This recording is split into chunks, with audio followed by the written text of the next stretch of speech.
Assalamualaikum warahmatullahi wabarakatuh. Terima kasih atas kesempatan yang diberikan. Perkenalkan, nama saya adalah Medri Harinata. Saya adalah dosen dari program studi Kebiasaan Buatan Sekolah Sains Data, Matematika, dan Informatika. Pada hari ini saya akan mempresentasikan hasil pengabdian masyarakat dengan judul Pembangunan Prototype Smart Solar Panel Rain Harvesting System untuk peningkatan literasi energi terbarukan dan AI di SMA Negeri 1 Desa Sukanegara Cianjur. Bersama saya ada 4 anggota dari IPB University, ada Bapak Auzi, Ibu Hafidotul, kemudian Ibu Iva, dan juga Pak Saifuddin. Dan program ini juga bekerja sama dengan teman-teman dari Universitas Indonesia dan juga The National University of Singapore.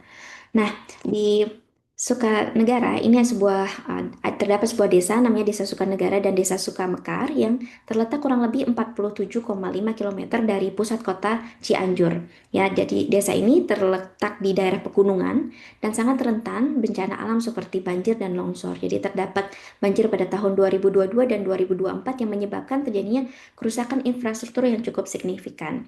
Selain itu, setelah kami melakukan wawancara dengan warga, ini kami mendapatkan permasalahan bahwa ternyata warganya ini sulit mendapatkan akses air bersih ya, terutama pada saat musim kemarau yang panjang, gitu ya.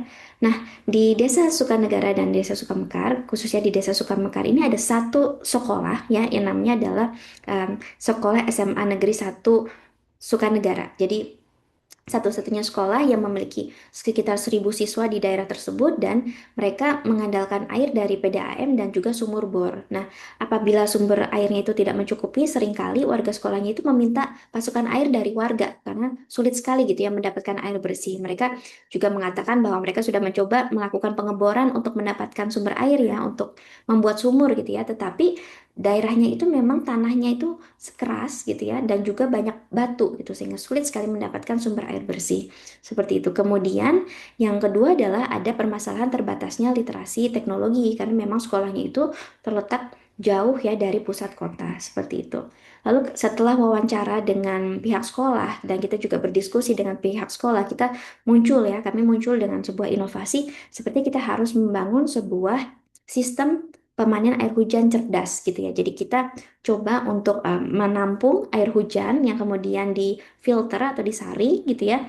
Kemudian kita gunakan teknologi IoT untuk memantau ya kinerja dari Smart Solar Panel Rain Harvesting System ini gitu. Kita bisa pantau berapa banyak air yang sudah tertampung, bagaimana kejernihan airnya, berapa banyak orang yang menggunakannya gitu ya. Namun memang tantangannya karena daerah ini sering mati lampu juga gitu ya.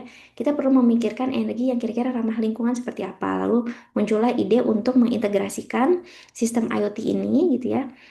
Alat IoT ini dengan solar panel gitu. Jadi alat IoT-nya ditenagai dengan solar panel. Seperti itu. Nah, terdapat 2 sensor yang kita gunakan, yaitu kita menggunakan water flow sensor untuk mengukur kecepatan air, dan kita juga menggunakan turbidity sensor untuk mengukur kejernihan airnya. Nah, ini adalah proses dan tahapan pelaksananya. Kita mulai dari survei, kemudian pengadaan peralatan, pembangunan solar panelnya, lalu kami uji coba dan evaluasi.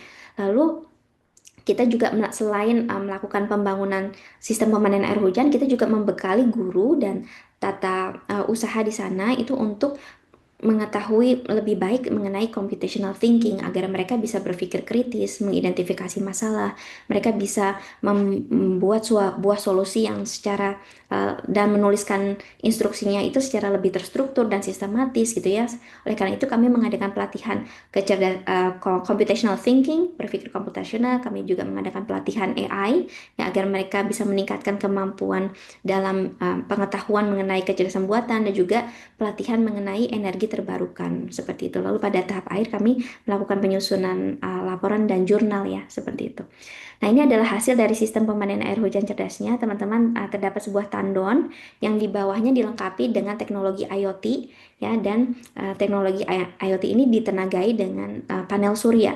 Gitu juga bisa melihat dari dashboardnya secara real time, misalnya berapa banyak nih air yang sudah digunakan, bagaimana kejernihan airnya, berapa banyak orang yang sudah memakai alat itu bisa dipantau secara real time seperti itu.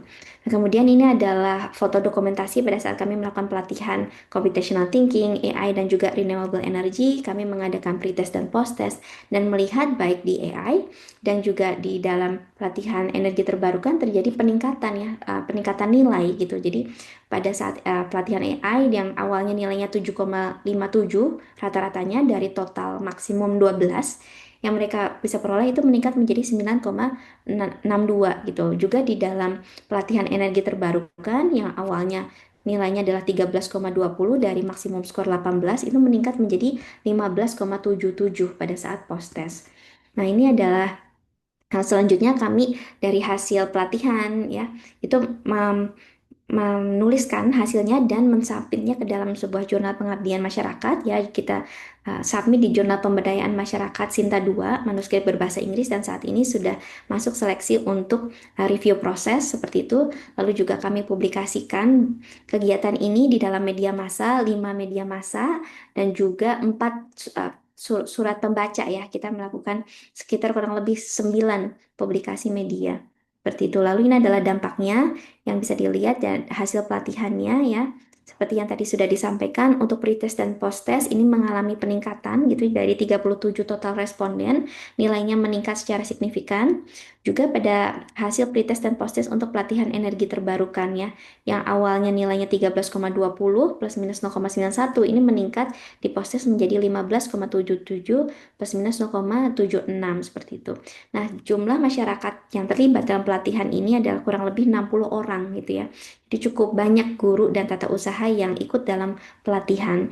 Kemudian untuk hasil RHS-nya seperti yang dapat dilihat sudah digunakan oleh siswa, oleh guru gitu ya. Kita juga bisa melakukan monitoring secara real time gitu ya untuk pemeliharaan sistemnya secara berkala. Demikian yang bisa saya sampaikan. Semoga program ini gitu ya bisa bermanfaat bagi masyarakat di sana dan harapannya juga bisa menjadi salah satu solusi ya bagi area-area lain yang mengalami kekurangan akses air bersih. Ya, dari saya seperti ini. Terima kasih banyak atas perhatiannya. Saya tutup di sini. Assalamualaikum warahmatullahi wabarakatuh.